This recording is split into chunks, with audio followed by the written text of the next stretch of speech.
Bonjour à toutes et tous. Merci à toutes et tous d'être présents aujourd'hui. Alors, nous sommes ici présents. Merci donc aux personnes qui vont intervenir, membres du collectif, membres du groupement scientifique pour l'information sur l'énergie nucléaire, également de Global Chance, qui sont ici pour s'exprimer à la suite d'un appel qui a été initié au mois de juin contre un nouveau programme nucléaire. Donc merci par avance aux intervenantes et aux intervenants qui sont là. Merci aux médias qui ont souhaité participer à cette conférence de presse. Alors, dans un moment où le lobbying pro-nucléaire se montre particulièrement conquérant et intense, cette conférence de presse est l'occasion de donner la parole à la science. Et on l'espère pour permettre de dénouer un certain nombre de discours relevant bien plus d'intérêts particuliers ou au mieux d'une vision très court-termiste face à l'intérêt général et au temps long. Donc c'est le sens aujourd'hui de cette conférence de presse de l'appel contre un nouveau programme nucléaire. Et je passe tout de suite la parole à ma collègue Julie Lernoès. Merci. Oui, bonjour à vous. On est heureux d'accueillir des scientifiques à l'Assemblée nationale pour parler du sujet du nucléaire. Moi, j'ai travaillé sur l'année passée, puisqu'on a eu la présentation, en tout cas la mise en pratique à travers le projet de loi d'accélération du nucléaire, mais aussi la commission d'enquête qui s'est sur l'énergie, qui en réalité s'est adressée que à la filière du nucléaire pour essayer de démontrer que si la filière du nucléaire n'avait pas résolu tous les problèmes et toutes les promesses qu'elle avait engagées lors du lancement du plan Messmer, c'était la faute des écologistes. Pourquoi je suis particulièrement heureuse d'accueillir les scientifiques, c'est que moi, en tant que non-scientifique, mais en tant que femme politique, on m'a souvent rétorqué le fait que je n'étais pas légitime à m'intéresser, à creuser le sujet du nucléaire. Et aujourd'hui, on voit que c'est dans le plus grand mépris du débat démocratique, d'opposition d'idées aussi, que se profile la plus grande relance du nucléaire, au mépris quelque part aussi des arguments rationnels. Quand on observe les choses, j'ai souvent dit, on ne naît pas anti-nucléaire, c'est simplement en observant les choses. Et je voudrais juste, en guise de conclusion de cette introduction, dire que d'un point de vue complètement hallucinant et paradoxal, on assiste aujourd'hui à une relance du nucléaire sans précédent avec l'argument du climat. Or, on voit bien que le parc nucléaire n'est pas résilient face à la hausse des températures et au réchauffement climatique.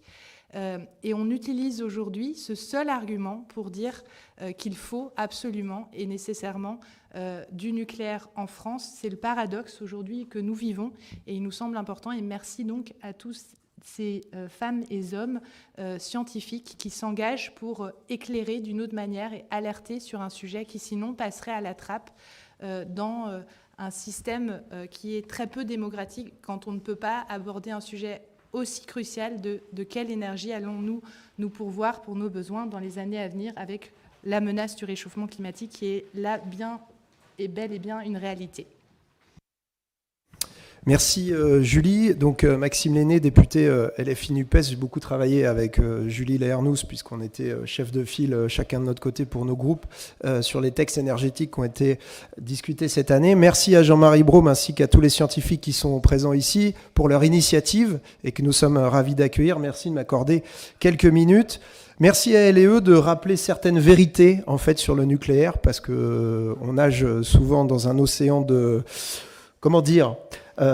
choses plus ou moins vraies. Je ne vais pas développer tous les arguments qui expliquent la position de notre groupe LFI NUPES contre la loi d'accélération du nucléaire qui a été adoptée il y a quelques mois. Juste rappeler notre position, c'est qu'il est urgent de planifier la sortie du nucléaire.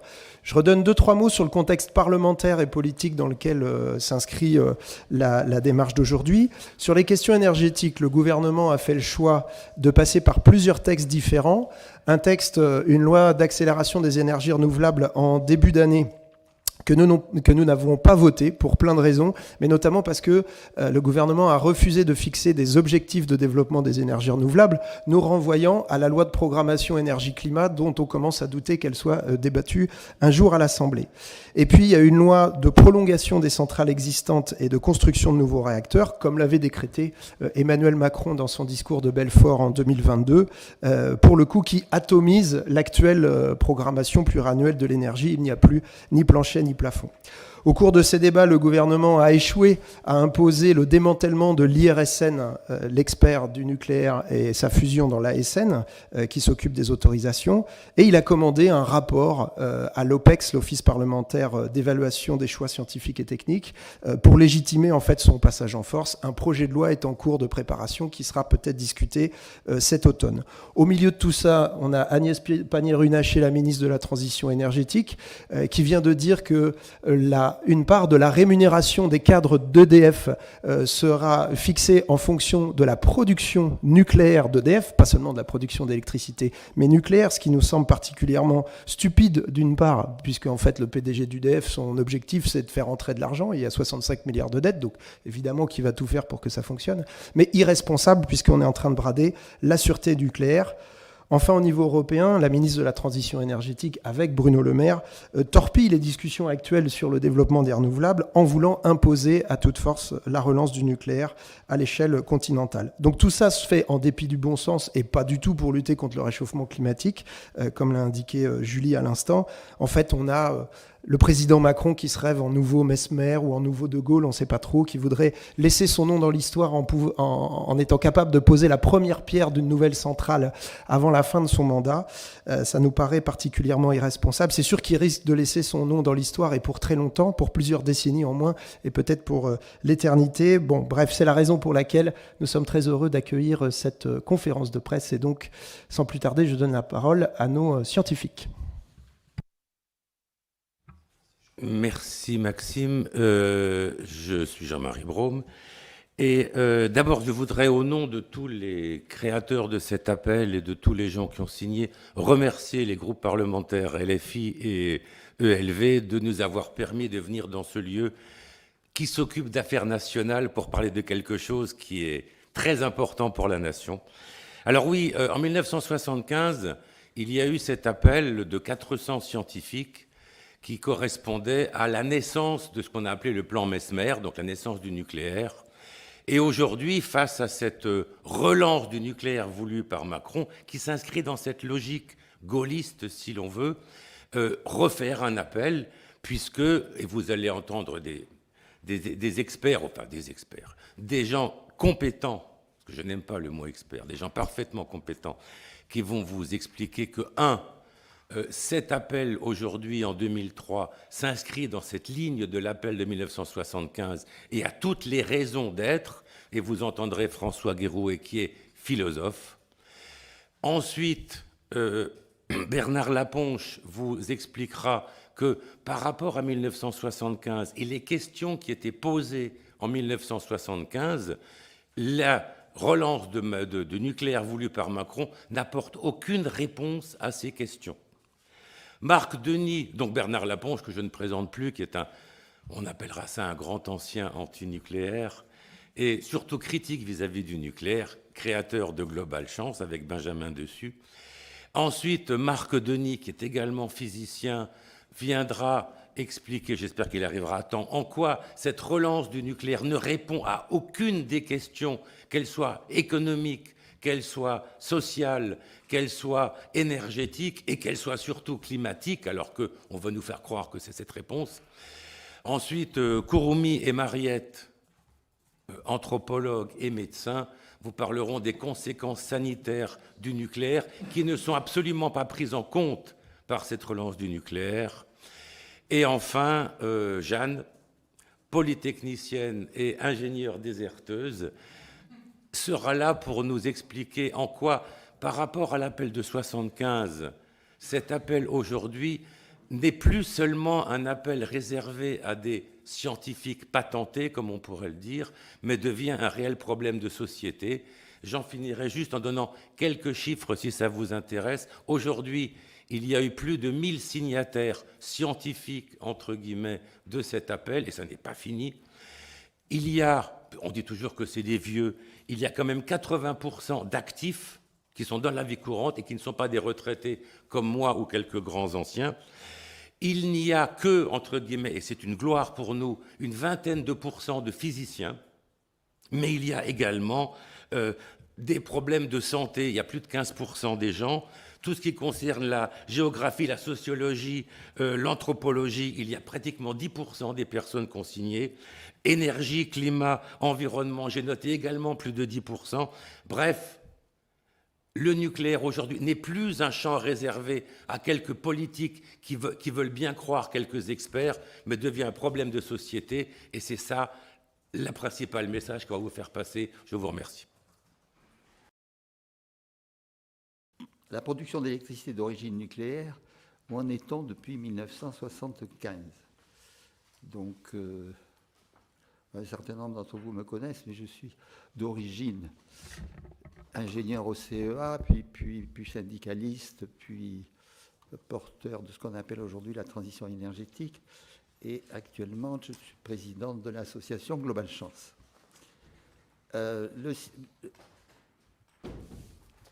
On s'intéresse beaucoup en général aux centrales, et à juste titre. Il y a les deux qui marchent ? Non. Celui-là ? Non, parce que je pense que celui-là, il va être plus proche de toi. Ah bon, il a de la chance. Merci. Merci. Et donc, le système électronucléaire français est formé de deux ensembles. D'une part, le parc des réacteurs nucléaires des centrales d'EDF, et d'autre part, l'ensemble des usines et des activités du combustible nucléaire. En général, on entend surtout parler des centrales, et il faut se rendre compte que l'aventure de l'uranium est quelque chose à la fois de complexe, de dangereux, et auquel on fait souvent moins attention. Alors, du côté des centrales, des réacteurs nucléaires, c'est relativement simple, parce que tous les réacteurs en service actuellement, les 56 réacteurs qui ont été construits entre 1978, qui ont démarré entre 1978 et 2002, donc lancés à partir de ce qu'on appelle le plan Mesmer, ce sont les réacteurs de la même filière, première propriété, uranium naturel, uranium enrichi et à eau sous pression, filière PWR ou REP en français, du couple Westinghouse-Framatome en France, et de puissance croissante, 900 MW de puissance électrique nette, 1300 MW, 1500 MW. Donc un premier record, les derniers réacteurs, les 4 derniers français sont les plus puissants au monde. Donc première propriété. Deuxièmement, donc une filière unique. Troisième propriété, ces réacteurs doivent assurer, ou ont assuré pendant assez longtemps, 70% de la production d'électricité. Donc les records du nombre de réacteurs par habitant, le record de proportion du nucléaire dans la production d'électricité et le record de la taille des réacteurs. Alors ce parc a fonctionné, il faut bien reconnaître. Certains ont démarré avec difficulté, en particulier les plus récents, les plus modernes, de 1500 MW, et sont arrivés aux 70%. Malheureusement ou heureusement, je ne sais pas, le hasard a peut-être joué. En automne 2021, découverte aux surprises, parce qu'en fait, cette histoire durait depuis longtemps, mais bon, découverte aux surprises de fissures dans les réacteurs les plus modernes et les plus récents. C'est pas ce qu'on attendait. On savait qu'il y avait eu des problèmes de fissures, en particulier dans le Fessenheim à la fin des années 70, mais tout à coup, les plus récents, pof.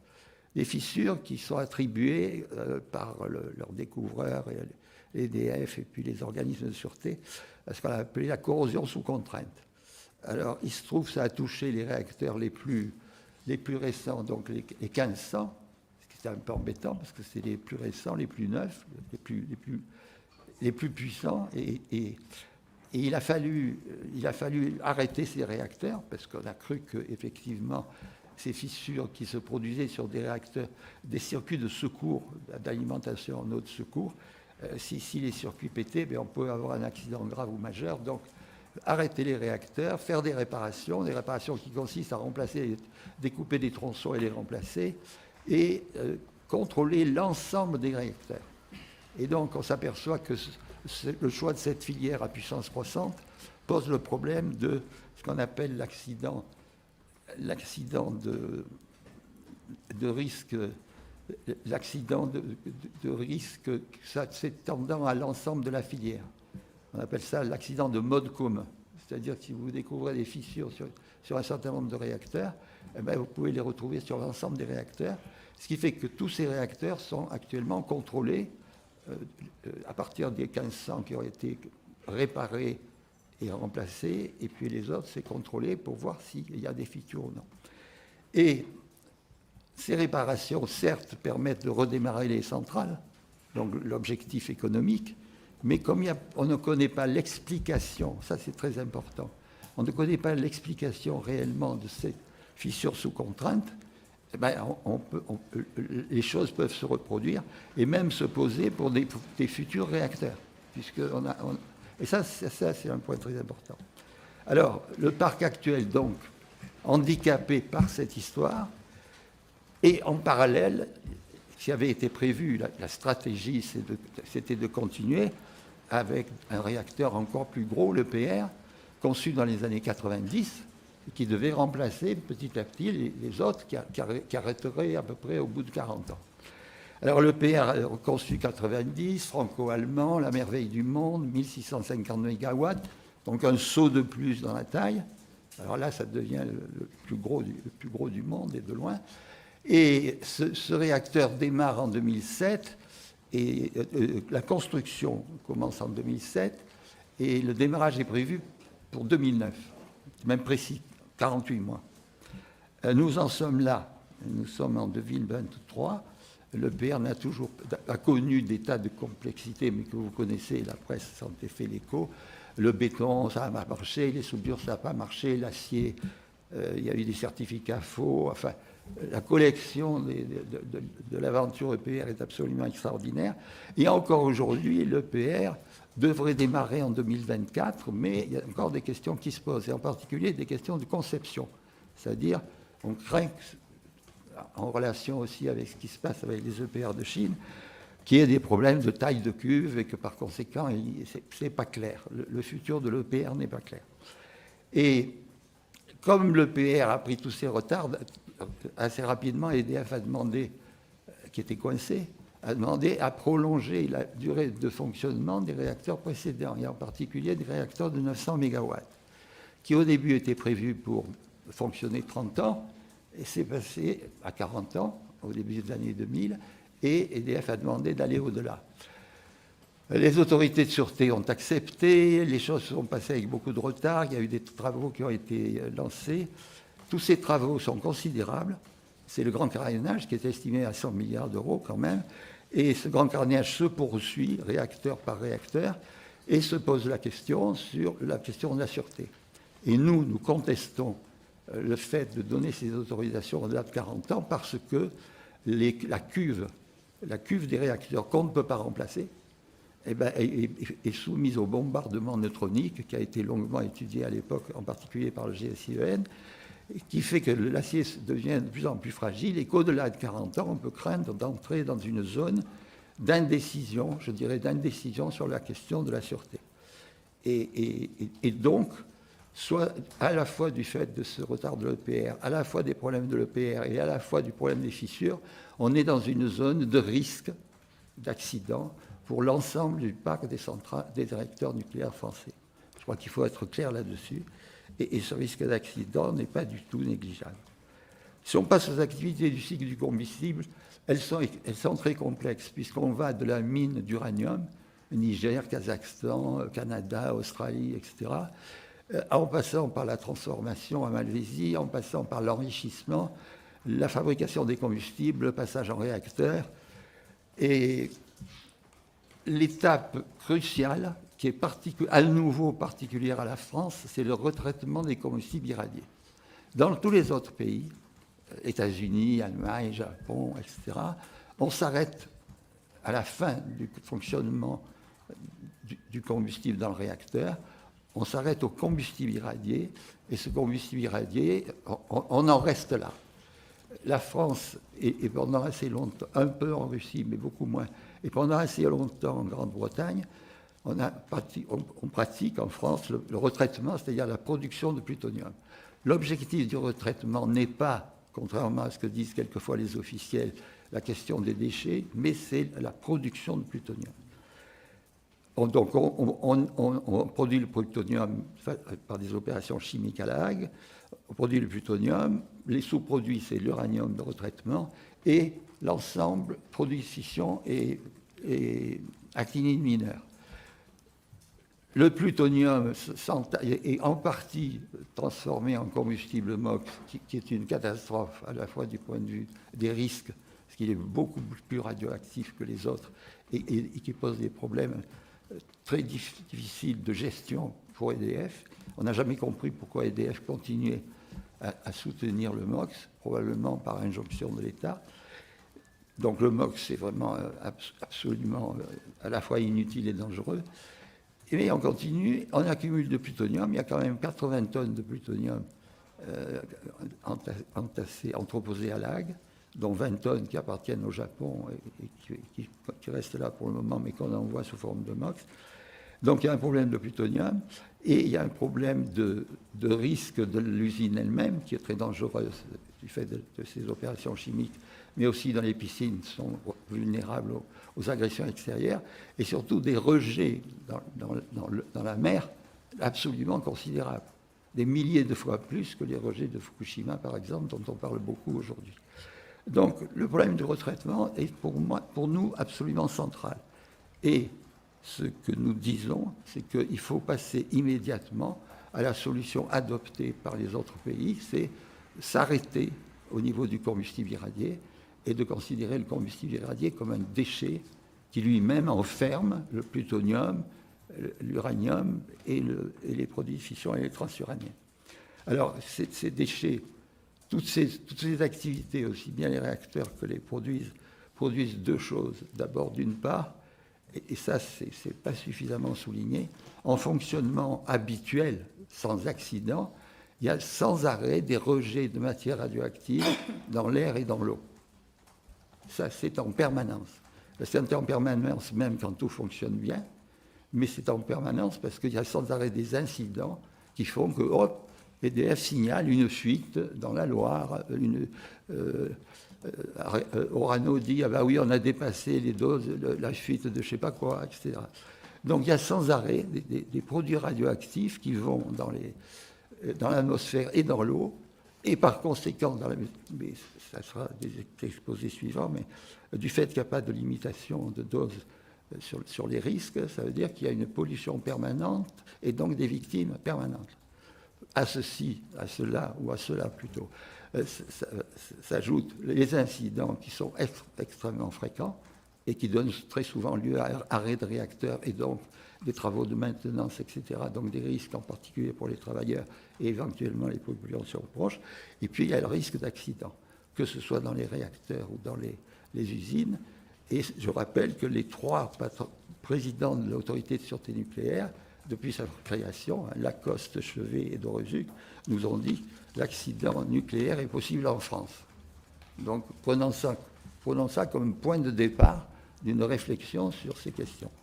Je terminerai sur le fait que la question climatique est effectivement relativement simple. D'abord, on nous bassine avec le fait que le nucléaire n'émet pas de gaz à effet de serre.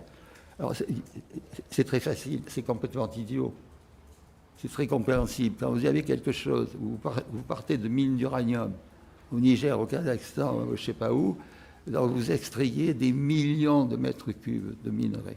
Bon. Et c'est avec des camions, des pelleteuses, etc. Donc vous avez une énorme quantité déjà, forcément, d'émissions de gaz à effet de serre sur les lieux.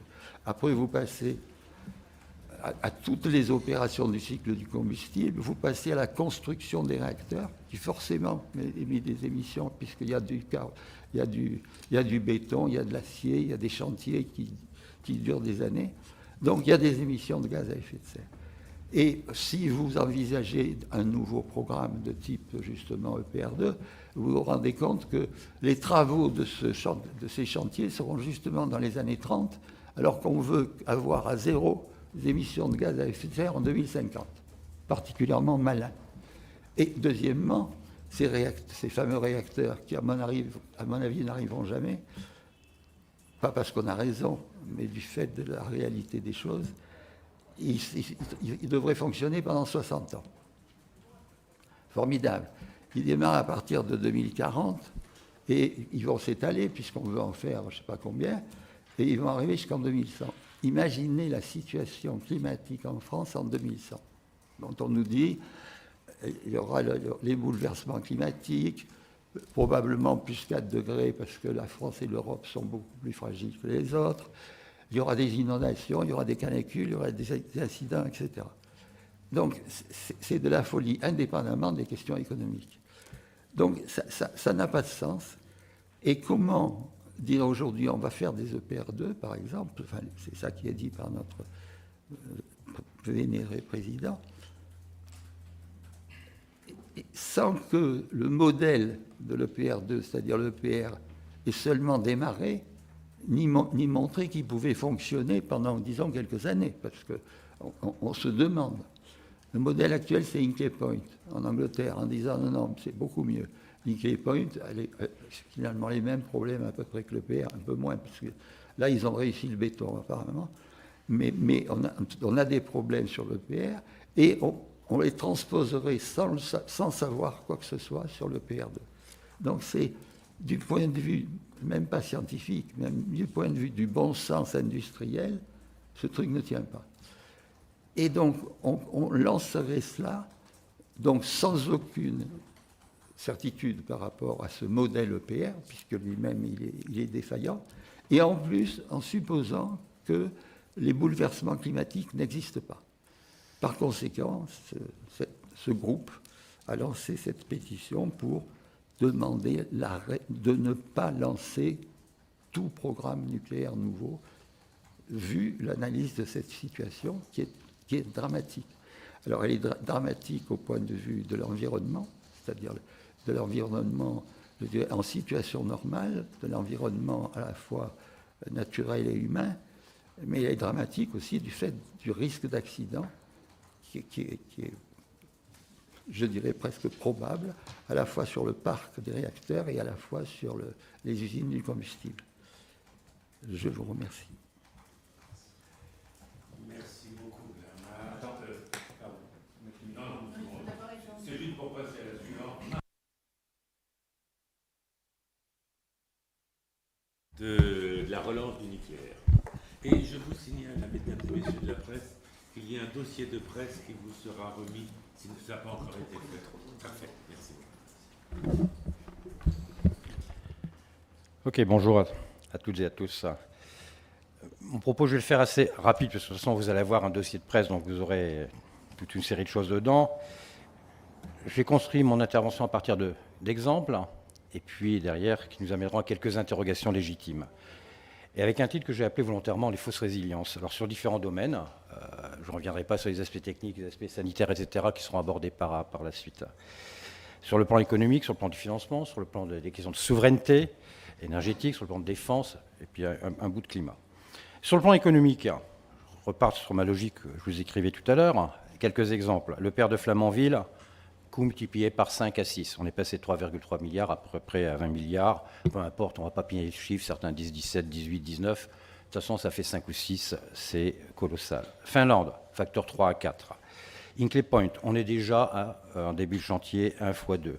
ITER, on est à mi-chemin du projet ITER, on est à la fois 4. Et je pourrais continuer la liste que je vais rabréger, parce que vous les avez par derrière, sur CIGEO, sur le démantèlement de Brennilis, qui veut probablement dire des choses aussi sur les coûts de démantèlement qu'on aura sur le parc à venir.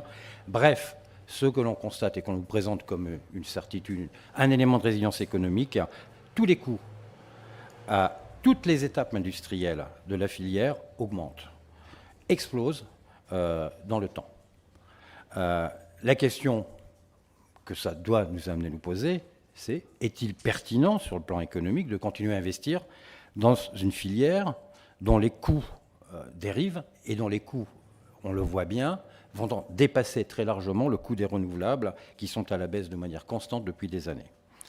Sur le plan du financement, qui sont un peu en lien avec les éléments que je donnais là juste avant. Alors, récemment, on a le ministre de l'économie qui envisageait de recourir à l'argent déposé sur les livrets de caisse d'épargne, voilà, au demeurant qui servent à financer du logement social ou ce genre de choses particulièrement utiles et qui fait cruellement défaut à une partie de la population de notre pays. Mais on pourrait allonger l'ensemble des coûts qui vont arriver. Alors, Bernard parlait du coût du grand carénage, alors estimé à 55 millions par EDF. Je vous donne que des chiffres à peu près officiels, ne sont pas sortis du chapeau, mais à plus de 90 millions par la Cour des comptes. La construction des milliards, pardon. Construction des EPR2, 55 milliards. Les coûts de démantèlement qui sont largement sous-estimés, je ne balance pas tous les chiffres là. Les coûts sur Bure, donc on a sorti un jour un coût à 25 milliards sur Bure. Alors c'était la moyenne finalement entre les 15 milliards demandés par EDF à l'époque et puis les 35 milliards demandés par l'Andra. La ministre est passée, elle a dit alors je coupe la poire en deux, ça sera 25, mais on verra si tout ça tient et probablement ne tiendra pas. Donc on voit bien qu'en fait, on va avoir un gros problème sur cette filière-là. C'est quelle stratégie va choisir l'État qui ne vienne pas amputer d'autres politiques publiques qui sont particulièrement importantes, que ce soit dans le domaine social, dans le domaine de santé, dans le domaine d'éducation, parce qu'il va bien falloir qu'à un moment, pas se tromper de sujet, à mon avis, ce n'est pas tellement le secteur privé qui va aller investir dans cette filière-là. Donc c'est la puissance publique qui va devoir assumer. Donc un vrai casse-tête, alors qu'on voit bien que la situation d'EDF est marquée par un endettement colossal, que les recapitalisations, on a pu le voir il y a quelques temps encore, à coût de plusieurs milliards, assez récemment sur EDF, sur Orano, ont dû avoir lieu. Donc la question de la capacité de financement. Sur la souveraineté énergétique, Bernard l'a rapidement évoqué, le tour de passe-passe où on nous dit indépendance énergétique, puisque, alors ça c'est un artefact statistique, puisque la chaleur est produite en France, donc on est indépendant. Mais 100% aujourd'hui du combustible est importé de pays.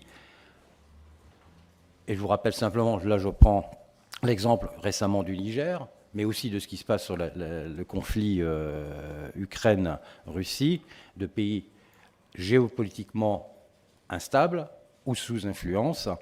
Donc comment peut-on sérieusement parler de souveraineté énergétique à ce niveau-là ? On pourrait aussi rappeler, mais je le dis dans le dossier de presse, la dépendance vis-à-vis de la Russie pour, par exemple, enrichir l'uranium de retraitement qui est produit à La Hague. Je ne vais pas m'étaler là-dessus. On aura l'occasion peut-être de revenir sur ces éléments-là dans nos échanges à venir. Troisième point, sur ce que c'est présenté comme des éléments de résilience ou de fausse résilience sur les aspects de défense. Là, encore une fois, je reviens à l'épisode conflit Russie-Ukraine. On voit bien tous les enjeux qu'il y a autour de la centrale de Zaporijjia, où des équipements civils deviennent des armes par destination, et où les systèmes centralisés sont des éléments de grande fragilité en matière de résilience d'un pays, en matière de défense d'un pays.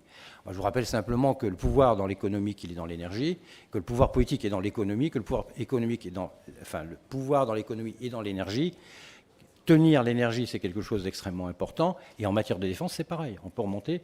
Donc les systèmes centralisés sont des éléments de grande fragilité pour la résilience des pays. Puis enfin, mais ça a été là aussi rapidement abordé par Bernard, sur le changement climatique. Juste avant, je voulais aussi signaler au passage les risques de prolifération qu'on peut avoir quand on démultiplie ce genre de choses. Bon, bref. La nouvelle génération des EPR2, qui est encore aujourd'hui à l'étude, Bernard le disait, ça sortira au mieux 2035-2038, mais dans les chaumières informées, on est plutôt en off dans les sphères de l'État 2038-2040. Et imaginons qu'on nous présente le nucléaire comme étant la solution à la question climatique. Au plan mondial, pour diminuer de 10% les émissions de GES, il nous faudrait construire à peu près de l'ordre d'1 millier de réacteurs d'ici 2040, soit à peu près un par semaine, ce qui est complètement irréaliste sur le plan industriel. Déjà, et économique, mais déjà, quand on en fait un par décennie, on est content, alors donc un par semaine. Donc la question, encore une fois, à partir de ces quelques réflexions, c'est, dans ce contexte, le nucléaire peut-il constituer une solution pour le climat? À notre avis, absolument pas, et qu'il serait donc beaucoup plus intéressant et beaucoup plus utile d'investir, alors de reporter pas reporter au sens calendaire, mais de supporter les questions de sobriété énergétique, donc voilà, des questions d'efficacité énergétique. Et ça renvoie, alors, isolation des bâtiments, etc. Et ça renvoie, je veux dire, à des questions de financement. Le fric qu'on va foutre d'un côté, on ne le mettra pas de l'autre. Donc, voilà. Et puis, le développement des énergies renouvelables qui, elles, sont prêtes et dont je vous disais tout au début de mon intervention que leurs coûts ont baissé et vont continuer encore à baisser. Voilà rapidement ce que je voulais vous dire. On voit bien que des questions techniques non résolues, des questions sanitaires qui vont être abordées après, mais c'est aussi des questions économiques, des questions de géopolitique, etc., des questions de défense, sur lesquelles le nucléaire n'est pas forcément la solution à nos problèmes. Et juste en conclusion, bref, un ensemble de dettes qu'on va laisser aux générations futures, mais ça sera Jeanne qui nous en parlera. Voilà.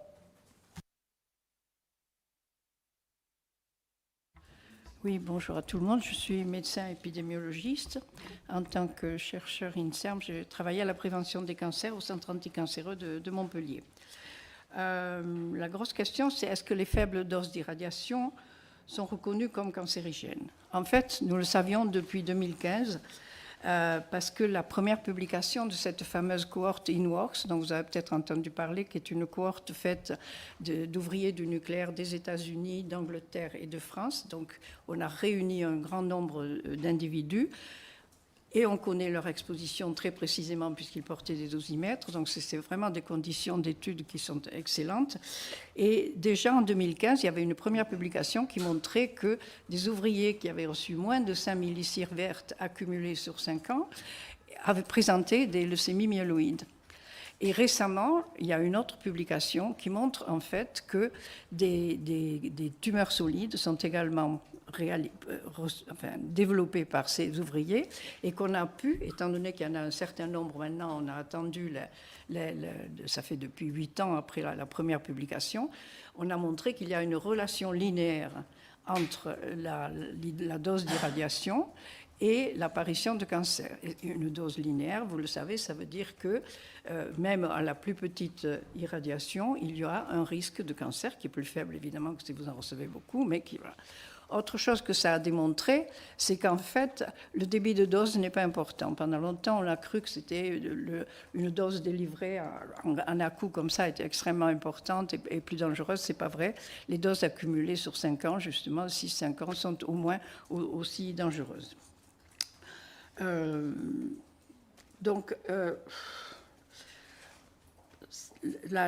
Ce concept de carcinogénicité des faibles doses s'applique aux irradiations externes essentiellement, ne s'applique pas de façon aussi importante aux contaminations, c'est-à-dire quand vous avez respiré ou ingéré des matériaux radioactifs, parce que là s'ajoute à l'effet direct des irradiations, la fonction perturbée de l'organe qui reçoit la cancérogénicité.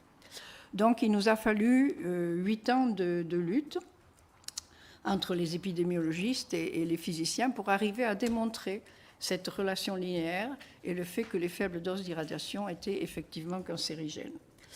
On les refusait avant, parce qu'on dit les épidémiologistes, ils basent leurs données sur des simples associations, mais là, pas du tout.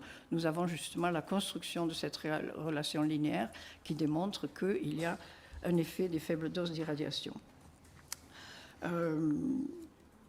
Ces larges cohortes donc, nous ont permis de montrer cette relation linéaire en prenant tous les facteurs de confusion.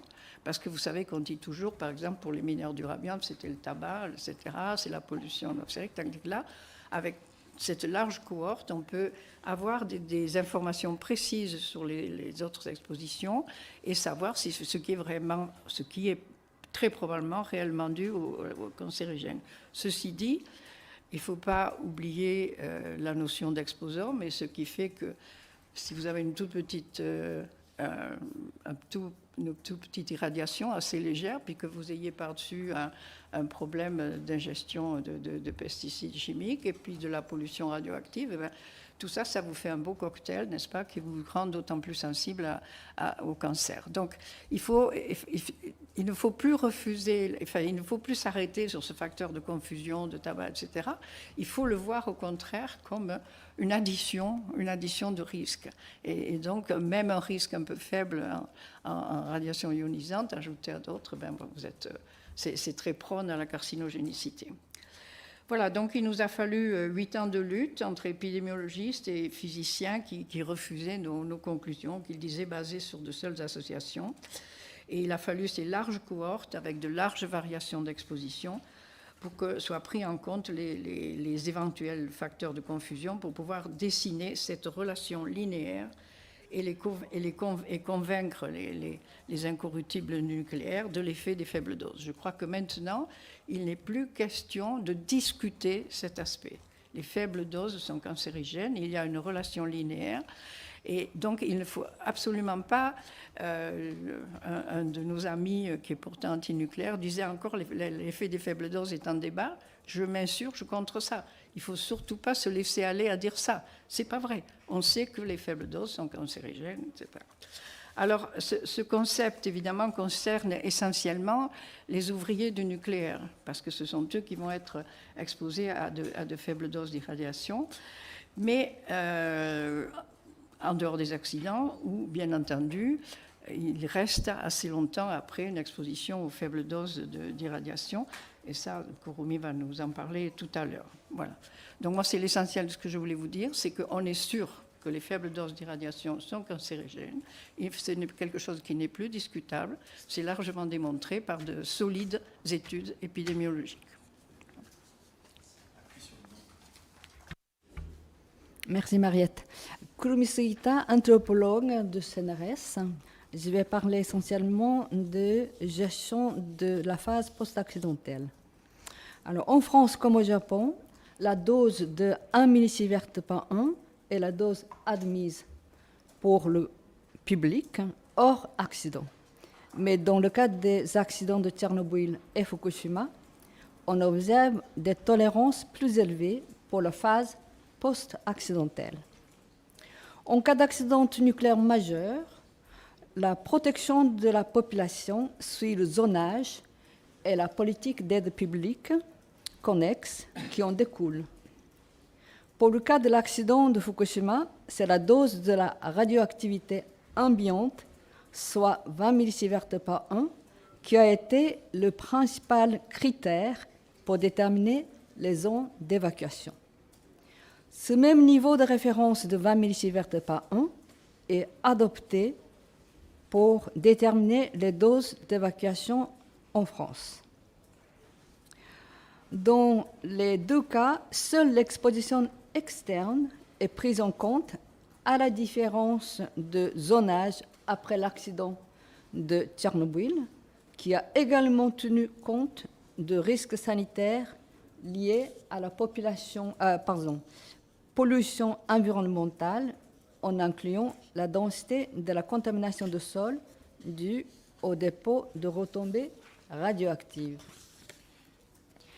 Selon les directives de la Commission internationale de la protection radiologique, la norme de 20 millisieverts par 1 ne s'applique qu'aux adultes exposés professionnellement.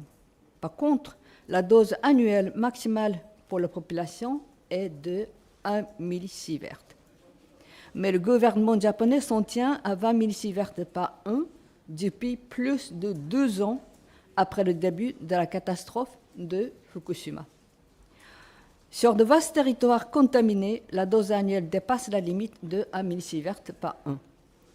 Mais la grande majorité de la population n'en a pas été évacuée et a pu continuer à y vivre sans aucune protection si elle le souhaitait. Cependant, un nombre important d'habitants a quitté des territoires contaminés, soit obligatoirement, soit volontairement, afin de préserver leur droit de vivre dans un environnement sain. Or, les réparations par TEPCO, l'opérateur, ainsi que l'aide au logement ont pris fin, y compris pour les personnes évacuées par force. Lorsque la dose devient inférieure à 20 millisieverts par an, le gouvernement japonais lève l'ordre d'évacuation et autorise les personnes à entrer et à résider librement dans l'ex-zone d'évacuation.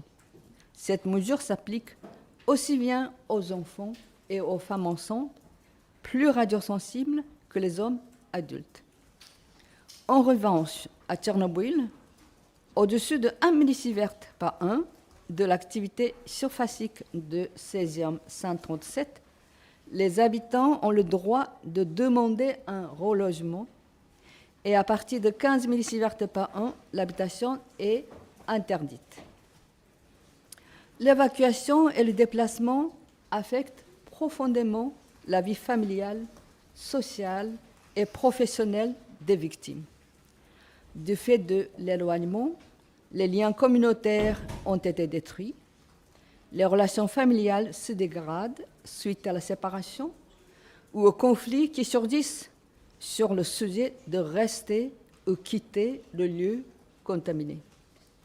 On observe beaucoup de divorces. La santé fragile d'un certain nombre de victimes les empêche de conserver un emploi stable et aggrave le risque de tomber dans la spirale de pauvreté. Cela peut aussi rendre le mariage et la création d'une famille difficile. De plus, un grave problème de discrimination existe à l'encontre des personnes irradiées. De la part des scientifiques en sciences humaines et sociales, il faudra encore beaucoup de recherches à long terme afin de mesurer la véritable étendue des dégâts subis par des victimes de l'accident nucléaire. Mais d'ores et déjà, nous savons que ceux et celles qui ont été exposés aux bombes atomiques, soit à Hiroshima, soit à Nagasaki, ont été victimes des mêmes dommages collatéraux. Pour que la population se protège, y compris contre les actes de discrimination, il faut des informations officielles correctes sur les conséquences sanitaires, environnementales et sociales de l'accident nucléaire. Malheureusement, c'est le contraire qui s'observe au Japon, où les autorités ne reconnaissent pas les risques réels liés à l'accident. Merci.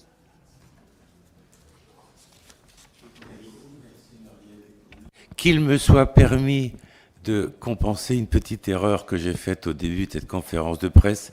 Et avant que Jeanne puisse parler, parce que Jeanne, c'est la nouvelle génération, je voudrais introduire ici la présence de Raymond Senet, qui, avec son épouse Monique, qui n'est pas avec nous ce soir aujourd'hui, sont les initiateurs de l'appel de 1975.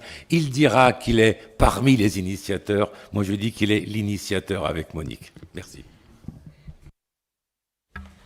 Laissez-moi vous rassurer, on est plus qu'une personne dans la nouvelle génération. Bonjour, du coup, donc, Jeanne Mermet, j'interviens ici en tant que pas experte du nucléaire, ni même plus trop d'ailleurs scientifique, car j'ai fait le choix de déserter le secteur industriel de la transition énergétique. et j'espère représenter ici la voix des personnes issues de formations d'ingénieurs ou autres études supérieures, ou pas d'ailleurs, qui ne veulent plus participer à une obstination politique et économique complètement déconnectée des enjeux démocratiques, sociaux, climatiques et écologiques.